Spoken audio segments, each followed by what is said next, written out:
अतिथिगण, सबसे पहले मैं इस सभा कक्ष में उद्घाटनकर्ता के रूप में मेरा नाम प्रस्तावित करने के लिए शुक्र पासवान जी का आभारी हूँ। मैं बामसेफ के बारे में थोड़ा सा संक्षिप्त परिचय देना चाहूँगा कि मैं इस संगठन से कैसे जुड़ा और कहाँ से मेरी इसकी शुरुआत हुई। 2012 में मैं इस संगठन के बारे में जानकारी प्राप्त किए।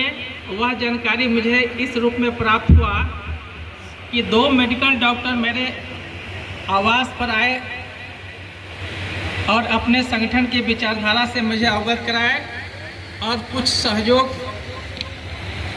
सहयोग राशि की मुझसे अपेक्षा की। मैं उन लोगों की विचार को समझा सुना। वैसे उसके पहले मैं दीवारों पर बामसेफ के स्लोगन्स नारे लिखे हुए देखा करता था, लेकिन मैं उसके विचारधारा को बहुत नज़दीक से कभी समझा नहीं था।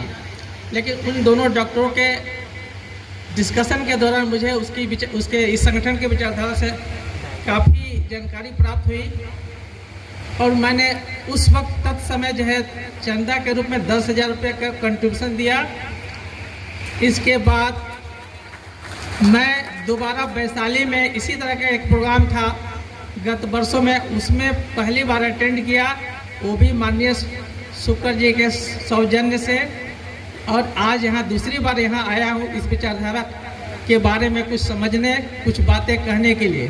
चूँकि समय बड़ी कम समय मिलता भी है, लेकिन मैं यह जो सरकारी नौकरी में रहने के दौरान आम पब्लिक से जो मिलने जुलने का जो सिलसिला जारी रहता है, उस दौरान जो मैं फील्ड का जो अनुभव मेरे पास रहा है, खास करके SC ST और OBC वर्ग के लोगों की समस्याओं से, तो मैं उससे भली भांति अवगत हूँ।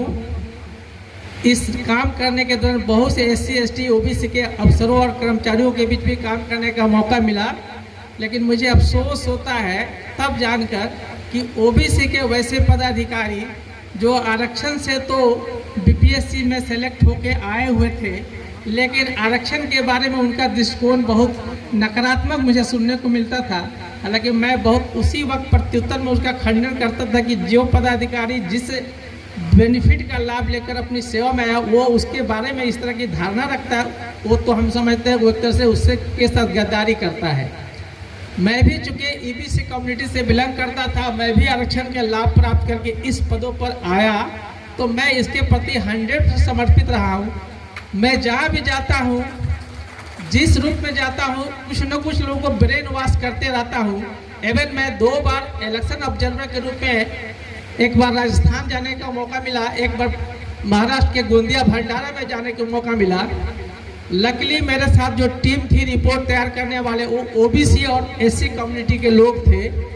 और मैं नेशनल दस्तक उस वक्त अपना सोशल मीडिया का चैनल अक्सर देखा करता था, सुना करता था। तो उन लोगों ने उस दौरान मेरे साथ जो काम करने के दौरान अनुभव किया कि लगता है साहब इसी विचारधारा के आदमी है, तो उन लोग हमसे खुल के कुछ बात करना चाहा।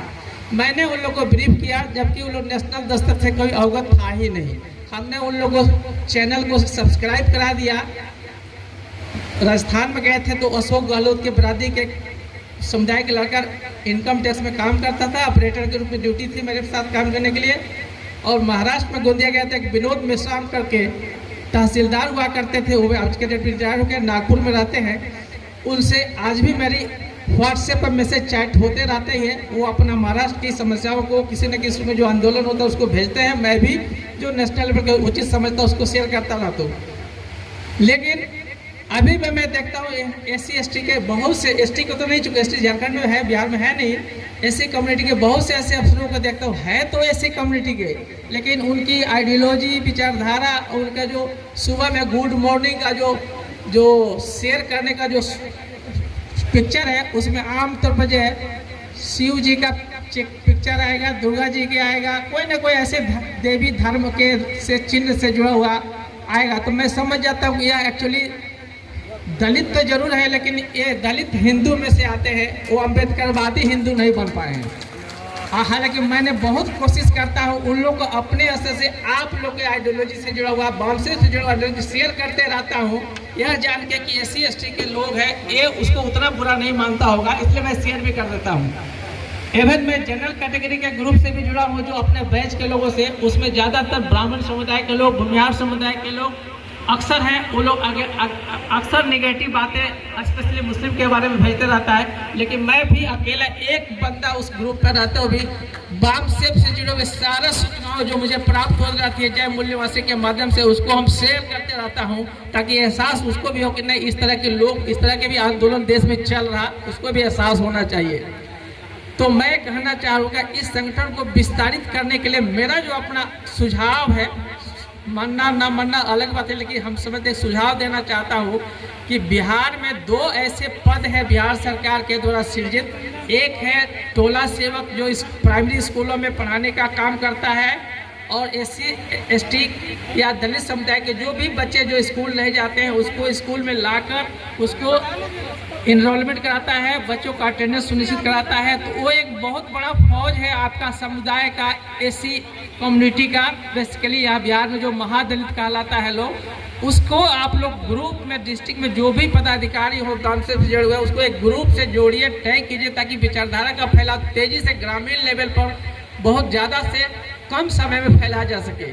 उसी तरह से एक और पद है विकास मित्रों का। जब हम SDO हुआ करता था तो मैंने कई विकास मित्रों को नौकरी में अपॉइंटमेंट किया था, तो उनसे अभी भी हम कांटेक्ट में रहते हो।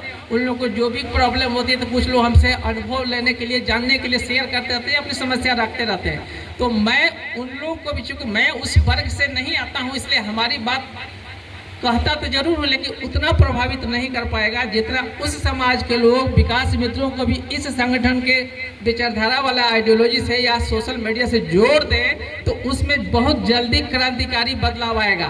तो मेरा एक सुझाव है कि बहुत बड़ा फोर्स जो ग्राउंड लेवल पर काम कर रहा, जो अभी भी अछूता है, नहीं जानता है सब चीज़ों से, बहुत कोशिश करने के बाद भी थोड़ा सा उस पर फोकस करता है लेकिन पूरी तरह से क्लियर नहीं हो पाता है। मैं जब सचिवालय में पोस्टेड था तो मेरे साथ एक नंदकिशोर नाम का लड़का था, अभी यहाँ मौजूद है। इसकी पत्नी जो है खूब पूजा पाठ करती थी। मेरे पास एक व्हाट्सएप शेयर है जय मुल्ला संघ से जुड़ा हुआ, मैंने इसको भेजा कहा कि अपने पत्नी को दिखाना, शायद तुम्हारी पत्नी पढ़ी लिखी है, जुडिशियल मजिस्ट्रेट की तैयारी करा, शायद उसमें बदलाव आ जाए। उसने शेयर किया, दिखाया। उसकी पत्नी ने ज्योतिया पर्व, ये जो है करवा चौथ जैसे अन्य जो कर्मकांडी जो प्रथा है उसको उसने छोड़ दिया। तो मुझे लगा कि चलो एक हमने कम से कम अपने स्टाफ को प्रेरित करके ऐसा मोटिवेट करके करा दिया। इसी तरह से मैं कितने लोग को प्रेरित करते करते करते अब रिटायर्ड हो चुका हूँ। अब चूँकि अब रिटायर्ड हो गया हूँ तो मैं लगातार आप लोग की सूचनाओं को शेयर करता हूँ सभी ग्रुपों में, आइदर वो मुस्लिमों का ग्रुप हो या जनरल कैटेगरी का ग्रुप हो या आप लोग का ग्रुप हो, सभी ग्रुपों में शेयर करता कि लोग थोड़ी थोड़ी उसको जानकारियाँ उन लोगों के बारे में पता चलते रहे।